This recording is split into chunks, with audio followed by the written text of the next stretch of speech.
But when you look at it, Shaq, there is something about this Brazilian side, not only that 11, but as Craig said, the depth in squad, that puts them over the line. Yeah, it's an incredibly talented side, as everybody keeps mentioning. You've got your mercurial star in Neymar. And the good thing about this Brazil team, as compared to other teams, namely Argentina, who themselves are good on paper and have Lionel Messi, is everybody is willing to pull their weight. This team lives up to expectation. It's lived up to the hype so far. Everybody stays fit, including Neymar. Questions coming into the tournament around his injury. He seems rested, back to full form. Everybody stays fit. I just feel this is, without question, the best team in the tournament. I know you take it at face value, don't you, what you see on the bench and everything that's going on, but there seems to be a real chemistry within this side. Yeah, and, you know, when you try and figure out, other than Brazil, who's going to win it, you go to Germany. And straight away, as soon as you say Germany, I think of that team unit. They're a good, solid team. They don't make mistakes. They take advantage of situations they create. But then you look at Brazil. This Brazil team is exactly all those things I've just said about Germany. Brazil are that, but you add the star quality, and that's why they separate themselves from your Germanys and from your Spains and your Argentinas. So what's the weakness? I really don't think they have a weakness. Wow. You know, I was trying to figure out if there was a weakness defensively that you could really pick on. But not really. I mean, I was trying to say that Thiago Silva maybe was a little struggling at times. But just from back middle to front, this is a team that should be favourites, who are favourites, and I will be shocked if they don't win the World Cup. Let's take a look at the golden ball odds. Remember, this is the best player of the tournament. Neymar is favourite. 8-1 to me. Looks like a damn good bet, doesn't it? For a team that everyone seems to think are going a long way in this tournament. Yeah, it does. And as I just mentioned, coming into this tournament, seemingly rested now that he's over his injury. And then you chase and pack the likely suspects. Lionel Messi, a lot of questions are on Argentina and whether they go deep in the tournament. Again, as much as we think that Brazil will, at the very least, go deep, and Neymar being the leader sitting on the park, it's a good bet. It's a very good bet at 8. Would you put your money on that, Stevie? Yeah, I think that's worth a punt. Yeah, I mean, with not just Neymar, if Messi's going to win it, you kind of think he's going to have to win it on his own. Whereas Neymar is not only going to be fantastic on himself, but he's got the surrounding cast. He's going to have to be good though, Neymar, isn't he? Because he spent the season at PSG before he got injured, juggling the ball around, you know, taking the mickey out of other players in France, balancing boots in his head.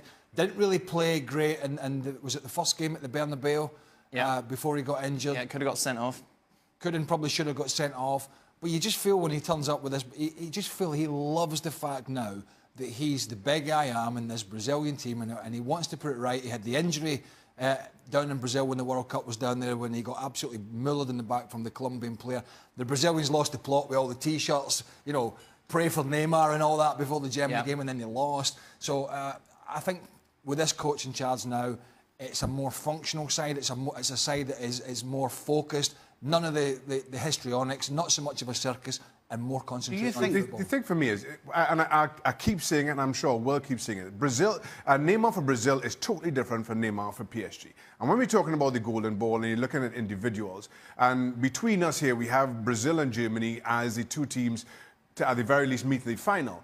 And Germany has never been a team about individuals. Germany are always thereabouts because they're greater than the sum of their parts. So when you're talking about individuals, Neymar, without question, is a standout player coming into this tournament. By the way, why have you still got your glasses on? Do you know what? I get the impression though that as many great players as Brazil have in the team, including Neymar, they seem to have a respect for themselves and the country and the team. You know, Neymar goes and plays in Ligue 1 and takes the mickey out of his opponents and just tries to be flashy.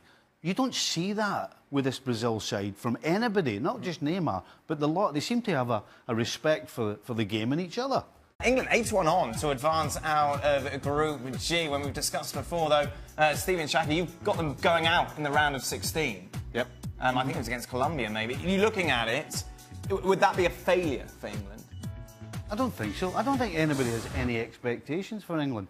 Listen, if England somehow managed to do what they normally do and get themselves knocked out this group stage.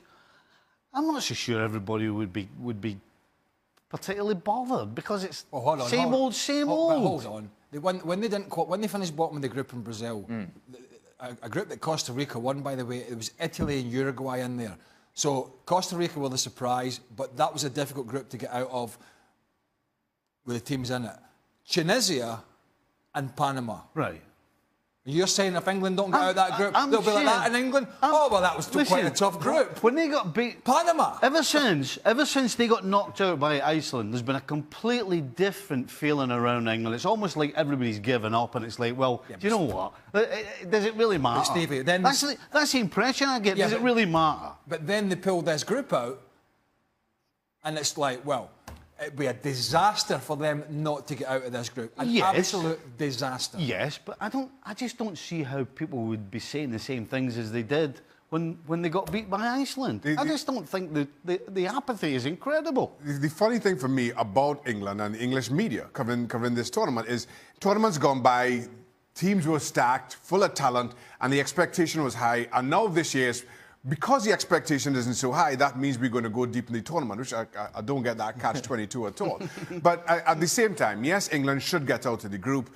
Panama, I don't think will put much of a fist in this tournament.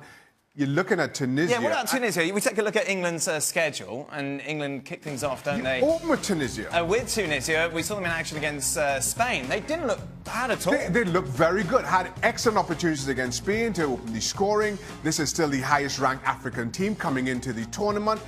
Opening game of the tournament, Tunisia, you sleep on them, and you could find yourselves heading home early. So all of a sudden, in the space of 30 seconds, it's like, hold on a wee minute, it could be trouble against Tunisia. Well, I don't think. What do you mean in the space of 30 seconds? Well, England... Chuck is pretty much... I'm saying... Excuse me being presumptuous, but you're pretty much agreeing with me. But I tell you what, this is not a foregone conclusion. No, it's not. Right, so...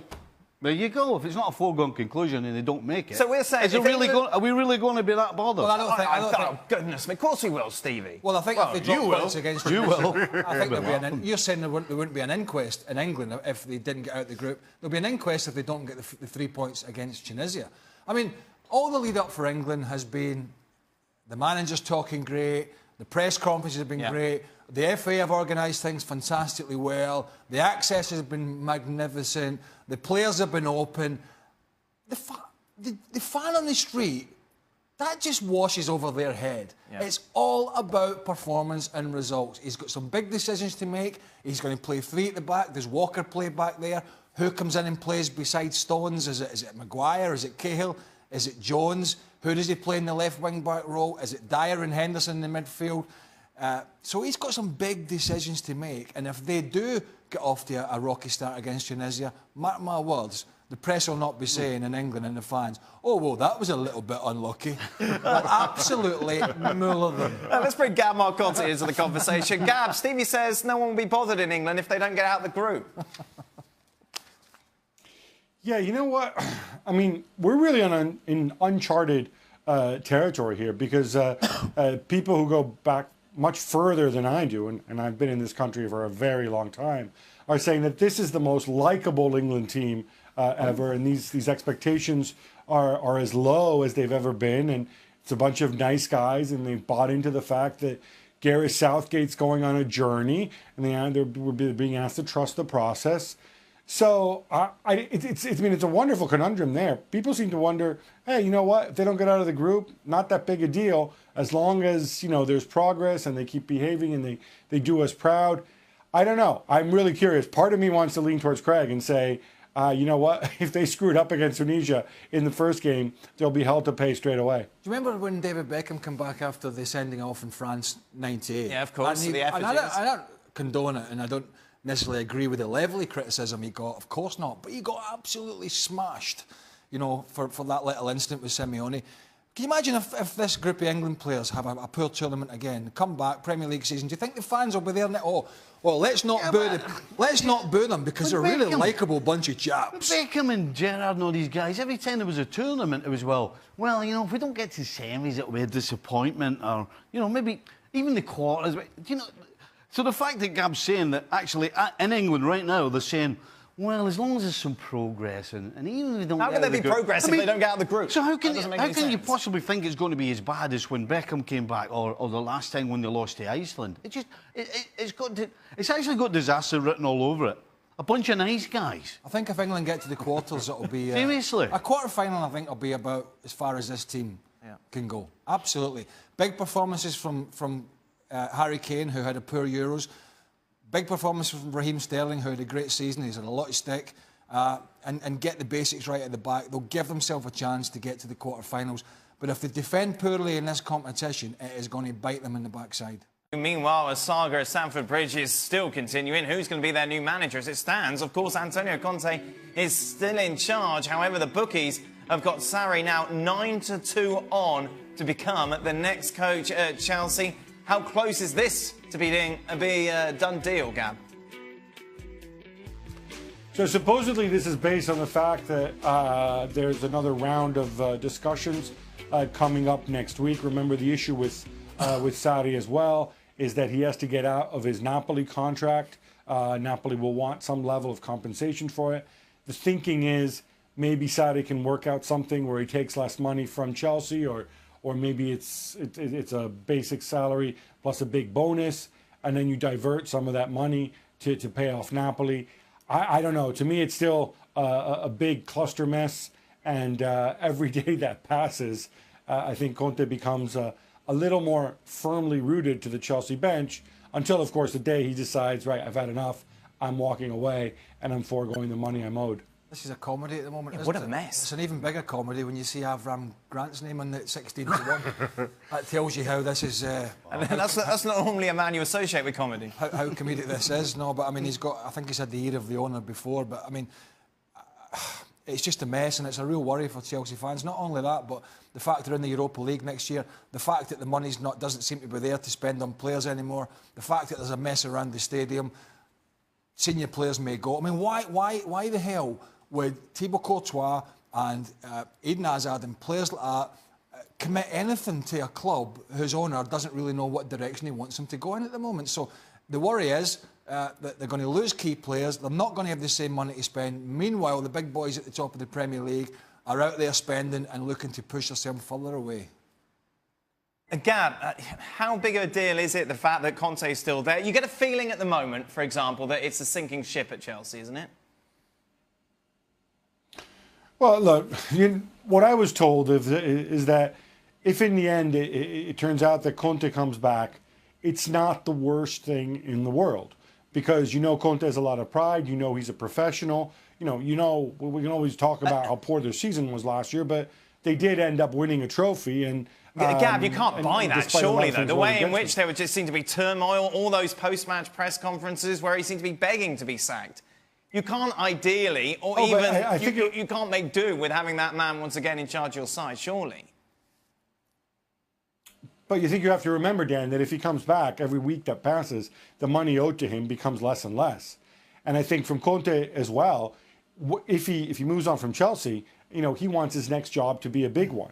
So the idea would be, if he comes back, it's not as if he's going to try to sabotage the whole operation from the inside. He's going to do what he does. And remember, he's done his best work when his back's been against the wall. Think back to Euro 2016 when he had a team with no talent. Think back to his first season at Juventus when the team weren't very good and he didn't get any of the players he wanted. Are we really in a situation, though, Gab, that Chelsea are now concerned about paying off managers? They've had no problem over the years doing that.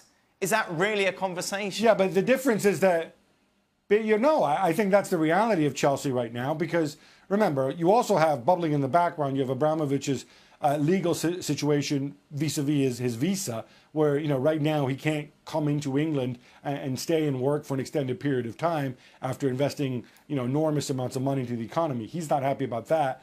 But the fact of the matter is, Chelsea took a huge hit when they missed out on Europe in Mourinho's final season. They're going to take a huge hit this year, and they took a huge hit with Mourinho's payoff, which was enormous. Chelsea aren't Manchester United when it comes to what they can spend. They have to mind their P's and Q's, and from their perspective, paying somebody 8 million, 10 million to go away, and then having to pay Napoli compensation to take Sarri, and then having to pay Sarri a big salary as well, they're saying, you know what? It's just not worth it.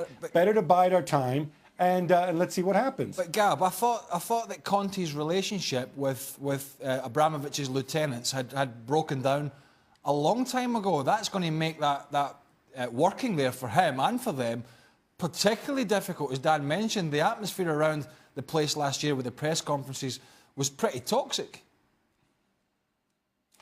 That's very true, Craig. I think the big difference is, remember, one of the lieutenants is gone. The other lieutenant, which you're talking about, Marina Granovskaya, I think from her perspective, too, she's stuck between a rock and a hard place. She can't go and hire a director of football, let alone a manager, on her own without Abramovich's involvement. Abramovich right now, he's got other issues to deal with.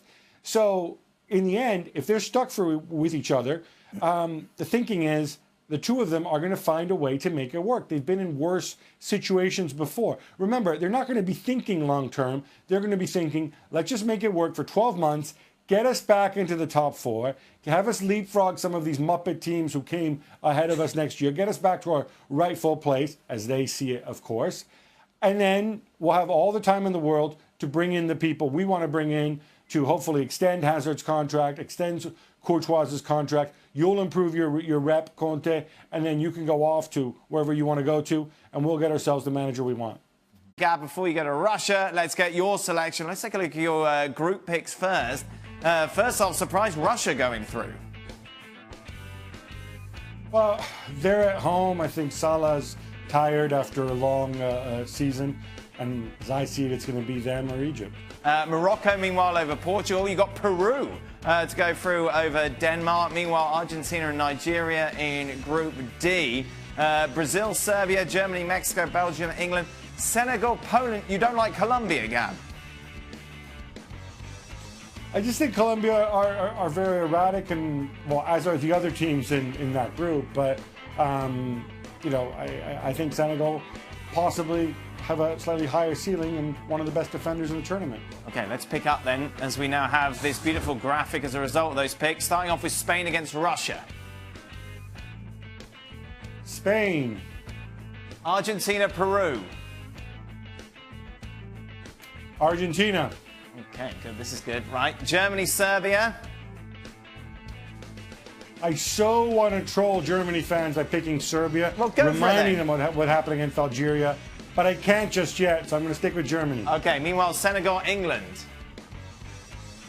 Senegal. Oh, you troll English people, will you? No problem. Right, okay, let's go to the other side, shall we? Uruguay, Morocco. Uruguay. France, Nigeria. Nigeria. Wow, Gab. Brazil, Mexico. Brazil. Belgium, Poland. Belgium. Just go back. Why did you pick Nigeria, Gab? You being silly? No, I think you're gonna get upsets at some point in the tournament, right? Again, if somebody picked Algeria over Germany last time, people said, "Oh, well, you would have been silly." I think Nigeria are actually a pretty consistent side, and I think France have some inconsistencies. France are the biggest wild card in this tournament. They can win it all. They're the most talented 23, perhaps, but equally they could implode. Okay, then. So then Nigeria, what will they do against Uruguay? I got Uruguay. Oh, okay, that's that done then. Brazil, Belgium. Brazil. Brazil to go through. Right, let's take it to the other quarterfinals. Spain, Argentina. Ooh. Spain. Spain. That's it. Germany, Senegal. Germany. Almost semi-finals. Okay, so let's take it through to those two semis. Spain against Germany. Spain. And Uruguay against Brazil. Uruguay. Oh, wow. Why? Again, the upsets happen. Brazil are a better team. That's not an explanation, is it? You're asking me, well, predict how this game's going to go in like 4 weeks' time. No, I'm just saying that if you say Uruguay going to beat Brazil, you think, oh, maybe defensively Brazil are weak or something. Some sort of analyst. It doesn't matter. I have no idea what it's going to look like in 4 weeks. Well, it's a predictor. I'll give you a more studied. Spain against Uruguay then. For predictor, we just go with the favourites all the time. But no, I think. Who's going to win the whole World Cup, Spain or Uruguay individuals. I'm going to go Spain. Right, good. Spain are going to win the World Cup, according to Gab. Have a great flight to Russia. Enjoy yourself, Gab Marcotti. It's a big ask, isn't it, for Australia to get out of Group C. The bookies have them as 4-1 to advance to the knockout stages. Well, throughout the World Cup, however long they last, so Stephanie Brands will be with them. And we can catch up with Stephanie now. Thanks, Dan. Yes, I'm here in Kazan in the southwest of Russia. It's a city of just over 1.14 million people, making it the 6th most populated city in the country. It's also the capital of the Republic of Tatarstan, and over the last decade has been building a reputation as the sporting capital of Russia. Now, they've hosted the World Championships of Fencing, the World Aquatic Championships, and also the Summer Universiade. Last year, they were, of course, one of the host cities for the FIFA Confederations Cup. But now it's the big time, and it's not just the Australian Socceroos, but also Japan and Colombia that have decided to base themselves here in Kazan ahead of their World Cup campaigns for 2018. Now, it is a beautiful city, lots for the fans to enjoy. You can see the Kazan Kremlin behind me, which is a World Heritage listed site. However, for the Socceroos, their focus will be on their training base, which is normally home to Akbars, the local ice hockey team. Socceroos arrived there this afternoon off the back of a 2-1 win over Hungary in Budapest. Now, a goal from Daniel Arzani, the 19-year-old, was probably the highlight in what was a bit of a scrappy encounter. Coach Bert van Marwijk has said he was pleased with how the Socceroos responded to his very frank and honest halftime chat, but he also acknowledged that the toll of that 2-week intensive training camp in Antalya, Turkey, had started to show, and we saw some very tired legs out there. So there is a bit for Van Marwijk and his team to work on in the days ahead, and they'll be opening their campaign on Saturday against Group C favourites France. That clash will take place just down the road at the Kazan Arena, but Dan, in the meantime, we'll keep bringing you all the latest from inside Camp Socceroo. Great stuff, Stephanie. Thank you very much. Just a reminder for the Socceroos, it all kicks off on Saturday, and what a start it is as they take on France. Welcome to Extra Time, everybody here. Gab, spending his last moments before he heads to Russia with us. Sure Mrs. Marcotti's happy with that, Gab? Yeah, she's delighted. She's absolutely over the moon that I'm spending my final hours here in the Scepter Dial, sitting in a room, talking to myself, staring at a camera. I thought that's what you normally did 24 hours a day anyway. Why have much of the panel ignored Neymar in that Ultimate 11 for the World Cup? No, go back to what we were talking about before. Oh, when we were talking about before, about referees who are going to be using the VAR are going to be in their full kit. Which has been tweeted out by a reliable source. A reliable journalist, and then you retweeted it. Yeah. So I can just all imagine them getting in this truck. or would they check the studs? Operation room. I could just see them warming up. Now, do they have to get the oil on and start stretching? Do they have to stretch as well? No, maybe is it a psyche thing? If they're in their kit, they'll be more focused. It's just stupid if it's true. Get the studs on. It's absolutely stupid. What should they wear? What should they wear then? What should they wear? Just jeans and a t-shirt? So you think it's a good idea? No, I'm just asking. What should they wear? Is this an IFAB thing? Is this one of your directives? I'm asking, what should they wear? I'll tell you what they should wear. They should wear FIFA slacks and a jacket with a badge on it because they're involved with FIFA, so that everybody knows who they are. How's that? Okay. Why don't they wear the suit and tie, their FIFA accreditation jacket that they've got, says FIFA, FIFA, and just sit and do your bloody job. If they get spotted dressed up, that's it. They can't be properly. They can't. This has got to be. No way. It's got to be a spoof. There's no way. There's no way you would get in a truck or an operation centre when miles from the ground with your kit on. No way. We'd have to do a warm-up before they get in the truck. You just said all of that. By the way, you did that to me earlier as well. Why have much of the panel ignored Neymar in their Ultimate 11 for the World Cup? Because Neymar wasn't... We got sent a list of players, right? And he wasn't on it. Do you know earlier? Do you know when we did that show earlier for the UK? Yeah, and everyone else. Oh, and everyone else. Yeah. I do apologise. And I was talking about Neymar monkeying around last year. Yes. And joking around and bouncing. Yes. Yeah. And then he said the same thing 20 seconds later. dear, Stevie. It's old age. Turning into Mariner. Oh, sure. Did you have Neymar in your... I need another 27 teeth. I need to grow another 15 teeth there. I don't think that's going to happen. Yes, I had Neymar in my ultimate 11, yes. With Argentina in the group of death, aren't we in for a big surprise? They don't play great football and barely made it out of qualifying. You don't think they're getting out of the group? Oh, it's Sid. I keep getting you and Sid confused. Yeah, it's easily done. Gotcha. Argentina out of the group, yeah. Even Gav, you got Argentina. You're the big contrarian on the panel. absolutely. You said they're getting out of the group. What's the group again? Mex. Gab knows. Gab will know. Gab, who's the group What's again? Argentina's group again? Argentina, Nigeria, And 2 other teams. Croatia, and This is what happens when you do all these predictors. Iceland. Right. Iceland. That's right, Iceland. Iceland. That's right, Iceland.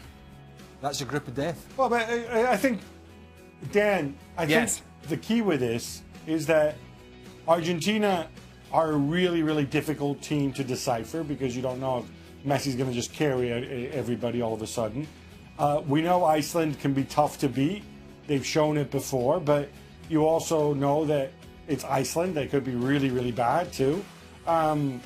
Nigeria, their whole history has been highs and lows. Yep. And Croatia, you've got a group of incredibly inconsistent players.